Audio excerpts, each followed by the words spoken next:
Chicken திரக்கல் எப்படி சிம்பிளாக பண்ணுறதுன்னு பார்ப்போம்.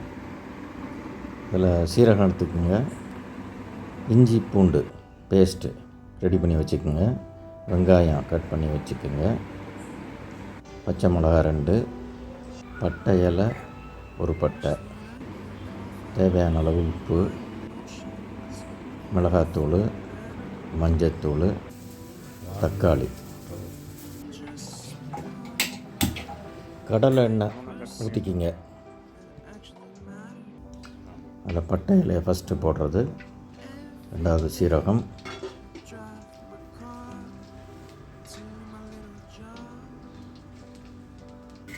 அதுக்கப்புறம் வெங்காயம், பச்சை மிளகாய். ஒன்று மாற்றி போட்டக்கூடாது, இந்த ஆர்டரை தான் போடணும். நல்லா வெங்காயம் வதங்குற அளவுக்கு பண்ணிவிட்டு இஞ்சி பூண்டு பேஸ்ட், அதுக்கப்புறம் அதோட வாசம் போகிற அளவுக்கு கொஞ்சம் கிண்டுங்க. அதுக்கப்புறம் சிக்கனை போட்டுற வேண்டியதுதான். சிக்கனை போட்டு நல்லா கிண்டி விட்டு கொஞ்ச நேரம் லைட்டாக வேக வைங்க, ஒரு 3 மினிட்ஸ். அதுக்கப்புறம் மஞ்சத்தூளையும் கரம் மசாலா 2 போடுங்க. கரம் மசாலா போட்டதுக்கப்புறம் நல்லா கிண்டி விட்டுட்டு கொஞ்சம் நேரம் மூடி வைங்க.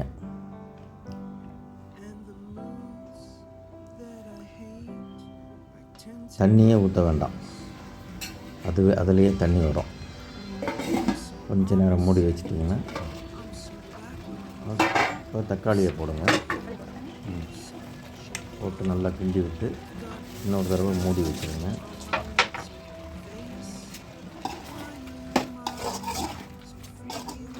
தண்ணி அதுலேயே அந்த இருக்க தண்ணியிலே, கோழி கறியிலேயே தண்ணி இருக்கும், அந்த தண்ணி வந்து வேகும். இப்போ உப்பு போடுங்க. ஏன்னா உப்பு முதலே போட்டக்கூடாது, கடைசியாக தான் போடணும். மிளகாத்தூள் போடுறதுக்கு முன்னாடி போடணும். அது நல்லா வெந்துக்கிட்டு இருக்கும். இப்போ மிளகாத்தூளை போடுங்க.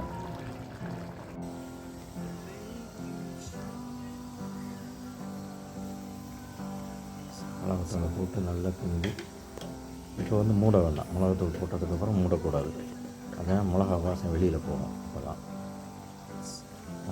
மிளகாயும் மல்லியும் சேர்த்து அரைச்சிருந்திங்கன்னா மிளகாத்தூள் மட்டும் போடுங்க. நாங்கள் மிளகா தனி மல்லித்தூள் போட்டோம். இப்போ